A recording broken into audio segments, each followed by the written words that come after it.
He didn't say we're cigar buddies because that's probably not politically correct to do. But, so he doesn't smoke cigars with me. That's somebody that looks and acts a lot like him. But well, thank you very much. I really appreciate it. And I have been turning silently, quietly behind the scenes. And so what we're going to do tonight is we're going to make a bowl. Everybody says, oh, we haven't made a bowl here ever. So, but I thought it's a little bit different.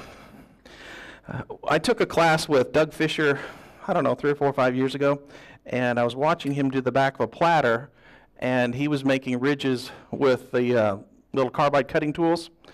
And I thought, well, that's pretty cool. And then we had to do this terrible exercise. How many people have taken a Doug Fisher class? It's the worst thing in the world when he dyes that crap black and makes you sand it off by hand. And I said, well, that's terrible. But then it tinted the color, and I thought, okay, that's kind of cool. And so anyway, I've been playing with different designs, and some of you guys have already seen some of these, and I've been making them now for probably 2 years. This one's a little different. If you were to take and look at this just by itself, you'd say it doesn't look like anything I've ever seen. But I call these my little fruit bowls, and this is like a mango. If you look at the colors in a mango, so I download the pictures off the internet and I look at it and I go, okay, how's it look? And they're all pure yellow on the inside. If you notice, this one is not. I gave it a little bit of color. The outside, they range from a pure yellow to a green to yellow, or to a red to a green to a yellow, or a green, red to yellow. Anyway, I'm trying to look at this and say, okay, how can I blend my colors? I took, I don't know, probably 20 Binh Pho airbrushing classes in piercing. And one of my favorite things is to run an airbrush. I just love it. And so how can I do that with everything besides just those little thin wall turnings, which I love to do, but they're a little more time consuming. This is a little more instant gratification. You can make one of these in a couple of days, and a lot of that's just waiting for it to dry. So that's what we're going to do today. We're going to make something like this, and we'll go through the steps. And several of you have been through the demos through SWAT. I've done one here on from a tree to a bowl. And we look at how the bowl gets dried. Everybody in here dried a bowl with alcohol, rubbing alcohol, denatured alcohol. It's my favorite way to do it. Lots of people do it with microwaves, put them in a pile. I think that if you have a basement in the north, you could stack them up and do like Mike Mahoney does in Utah, and take thousands of them and pile them in the corner. I take them, cut it out of the log, rough turn it, usually a little over 1 inch thick. I wrap it in this paper and turn it upside down on a wire rack. And if you've seen the demo at SWAT or AAW, they talk about putting this on the rack until it stops losing weight. Now, I don't have that kind of time. I need to know now or in 6 or 12 months, because what I do is I just leave them setting. And I'll either date the paper, or I'll look and I'll say, how old is that pile over there? I'll get the oldest one and I'm going to pull it. And I unwrap it. It's like Christmas every time, just to see how bad it looks or how good it looks. And this is a piece of elm. Most expensive wood you can buy, found on the ground in Texas, everywhere. Then I save the paper, and I have 2 of those great big trash bags full of these. And so when I process trees, people dump trees in my yard all the time because they know I like to do this, and I get to about 5 or 10%. The rest of it I have to pick up with my tractor, take it back and burn it. But I really enjoy getting these green logs and turning it. So I'll turn 20 or 30 of them at one time. I'll save the paper, come back, put the paper on. As you can see, this one's probably been used 10 times, because you just take and wrap tape across it to hold it, turn it upside down, the weight holds it together, and it's good. So now the goal is to turn this into a round bowl without making too many mistakes. When I rough turn these, I turn my dovetail. I turn it so it's less than the depth of the jaws, because I use a dovetail jaw. I know some of you guys use teeth, some of you use smooth or straight. I use the dovetail. And I leave the point from my tailstock so that I can go back to it, because it's the only thing left in the middle is that. Everything else is out around. I just put it against a set of jaws, and if I could see it, it would help. Okay. Oh, wow. Yeah, it's amazing. You know, it's really terrible. I just got my first real pair of glasses, and I don't know how everybody's been doing it all their lives. I used to date girls with glasses, and I always wondered how in the world they kept them, but I'm going to tell you, I don't enjoy them right now. So you notice I'm not wearing them. They're in my truck. So, all right. So what I'm going to do right now is turn this thing round. Very simple. You guys have all done it 100 times. I'm not going to do it anything special.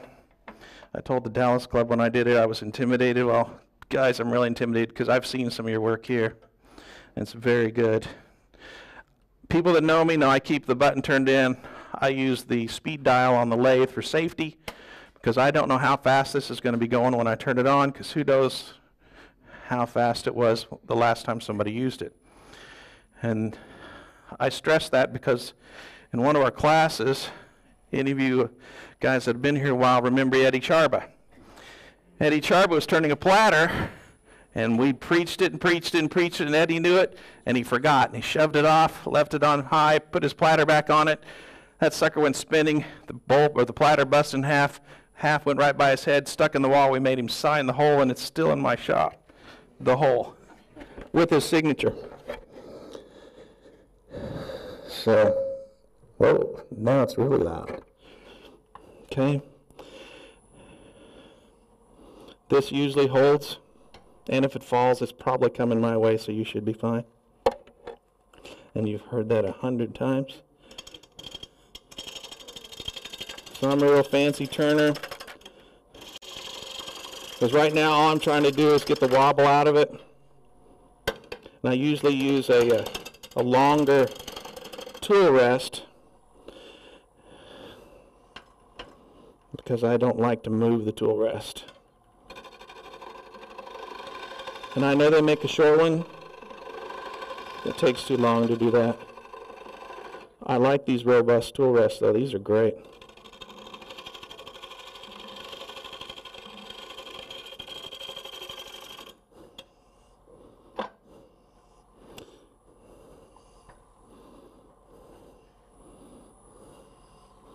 And these jets are some of my favorite lathes. They'll do everything you need them to do.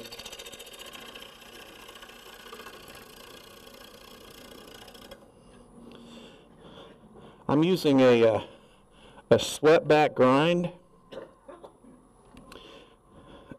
Jimmy Clues taught me how to do this. The Varigrind jig is repeatable over and over and over. You know, I tell people that when I first learned to turn, I bought those old Sears tools like we all probably did with that Sears lathe with the pipe. And I had a grinder with wheels that my dad used to sharpen the sickles off of a mower, the little blades. There's 6 of you in here old enough to even know that part, right? And so anyway, it was terrible. I mean, I could have sharpened it with a file and done a better job, but those tools were always wrong. And then I bought some nice tools from Craft Supply years and years ago, and I bought a Varigrind. I had them pre-sharpened, and I used them as long as I could, because after that I could never repeat it. And Jimmy showed me how to set the jig up and do it over and over and over. And that's all this is. It's a swept back grind, and we'll go from there. It's easy to use.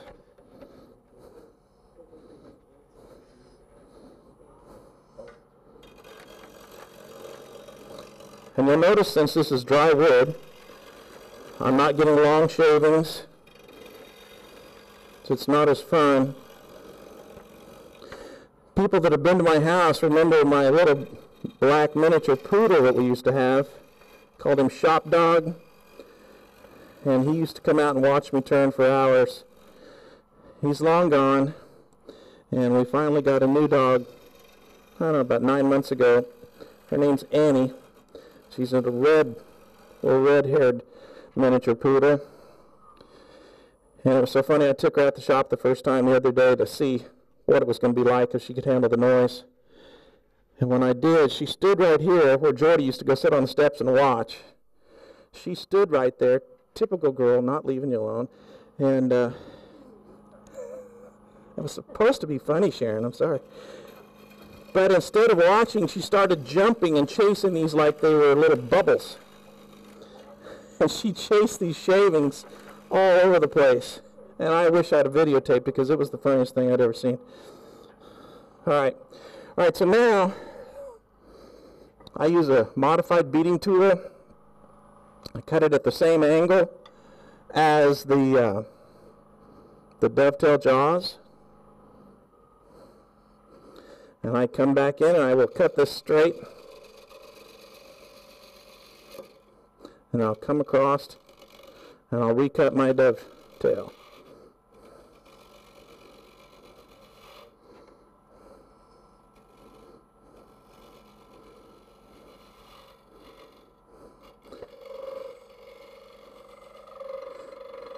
And I make sure that this edge is honed on this side. Okay, I sharpen these curves. This is the Eli Avisera, the way he grinds his tools, but I also hone this side, so I've got a good sharp edge right here. So as it goes up against the bowl, I'm getting a flat bottom. And the reason is, your jaws not only hold when they grip like this, they're gripping as they go against the wood. I think you probably all heard that a million times. All right, there we go. And one of the coolest things about the design of this bowl is that's all the sanding I do on the outside. That's it. I know. Everybody likes sanding, and I'm sorry, you don't get to sand the outside.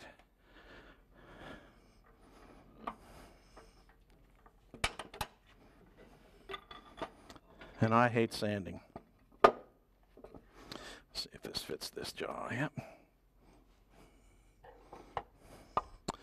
So we will turn the inside, and you have to decide whether or not you want to sand the inside. I'll send this one around real quick as long as I can get it back here in a little bit. This one I've sanded the inside. Okay. This one I haven't. There's only thing I sanded on this was the top edge and the foot. Okay? Probably, yeah. I usually go to 320. I start with 280, you know. No. You can tell how I turn. You know I don't start that low.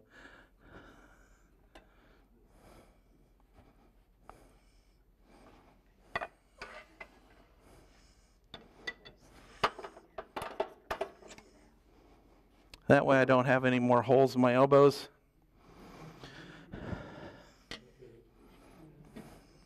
Okay. All right. So now I'm going to tell you what, I'm going to square up my edge here just a little bit because it's really off.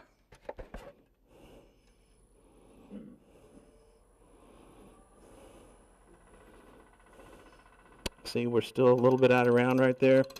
I don't care. Because without a vacuum chuck, I'll just stick this in a coal jaw and turn the foot. So if it's not, and you can see a little bit of a shadow when this one's going, I don't really care. It won't hurt anything at all. Okay, so we're smooth there.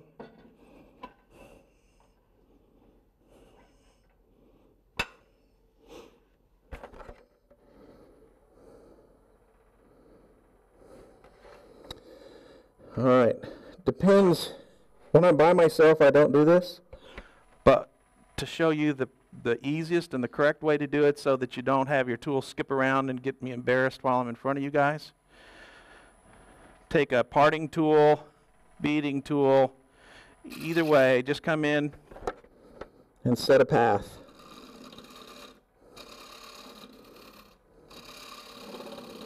And now I'm going to set the set the width of my bowl.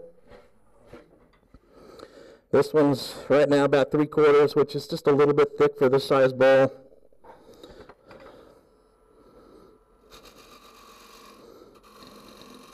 Now all I've done is kind of set the runway to follow the path, Because how many times have you stuck your tool up there and all of a sudden it came back at you like this? I mean, it's pretty normal. I do the same thing all the time. I've left this bark inclusion at the top. If it stays, that's really cool. If it doesn't, I'll carve it out and make some type of a texture on it. Hopefully it'll stay. We'll see how it does. You never know with elm. But I really do like the elm, and I'll tell you a little more about that in a little bit.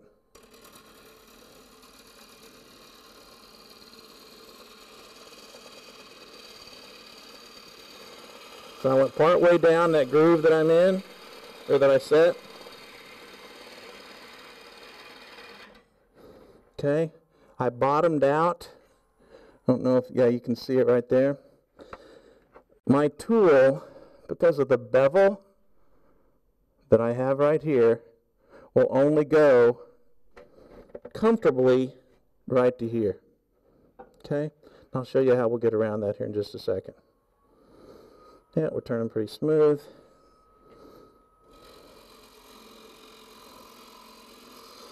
Now all I do is I watch the outside of my bowl to get my profile to match. All right, that's as far as I can go there.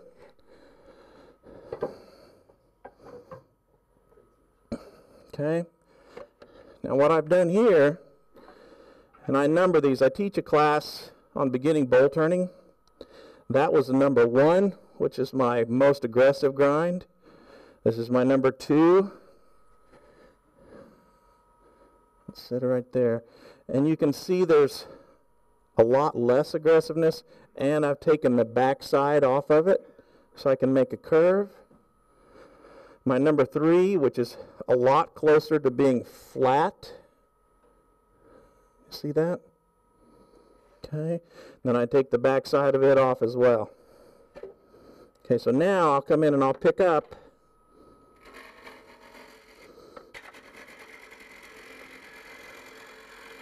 I could get to the bottom of a bowl that's this shallow.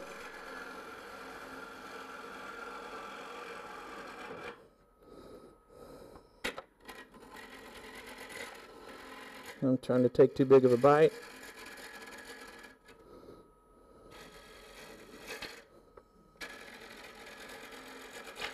Guess I need to see. My fault there.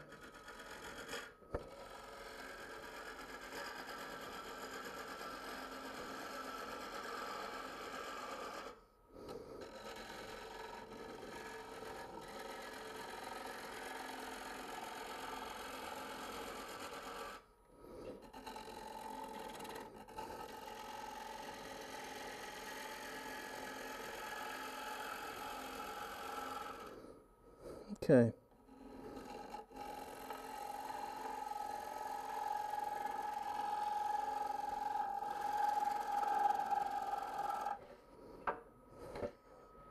Okay, now I'll pull up the bottom.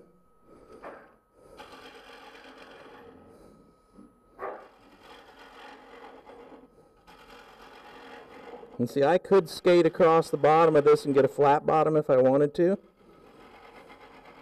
Obviously we don't. If you have any questions, ask. I did this demo for the Dallas Club. I was telling somebody a while ago, my grandkids love it. My daughter especially loves it because she turns it on, puts it on YouTube in the kids' bedroom, and they fall asleep to it. So she said I did too much talking.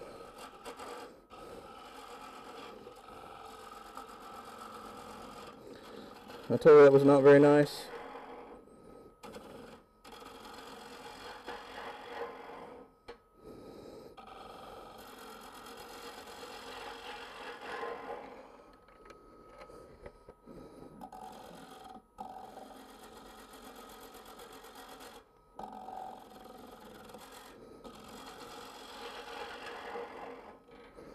Because one of my pet peeves in a bowl is when you come down, you feel the ridge, and then it makes the step, and then it makes the next step.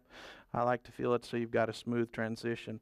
Right now, my transition hits about 3/4 of the way down, so you can tell it's not a good transition. Yes. What angle do you have your three gouges round to? Did I say anybody could ask questions? You know what? I don't know.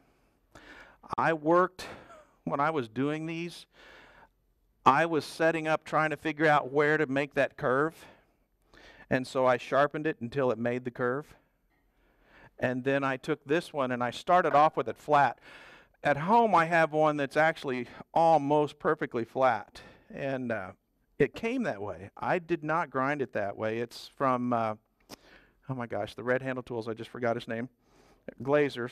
It's a glazer tool and it's almost flat, almost looks like a bowl gouge, and that's how I do the bottom of deep bowls. So that's how I started was, okay, I started with this flat. How far can I go? On a deep bowl, you've got to have it flat. On something this wide, you can't. So my number 3 is probably, you can look at these afterwards. I'm sorry, I really don't know. Maybe a 25-degree angle, if that. Okay. All right, I won't work too much to get this too far because that's not what we want to see. Because I'm starting to get chatter. And I don't like that.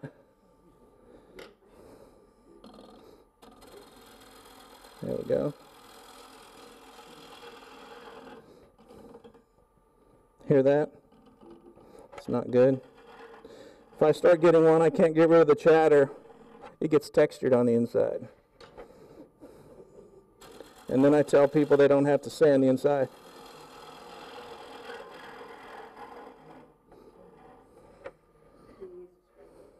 I never use a scraper.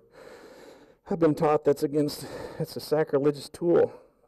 And yes, I have one, and I've tried it. When I use a scraper, I get chip out. Almost all the time. I mean, yes, I can do it. You just have to work so slow. Stuart Batty was probably one of the first ones that ever told me not to use a scraper. Yeah, he does. I use his negative rake scraper. I use that a lot. But, yeah.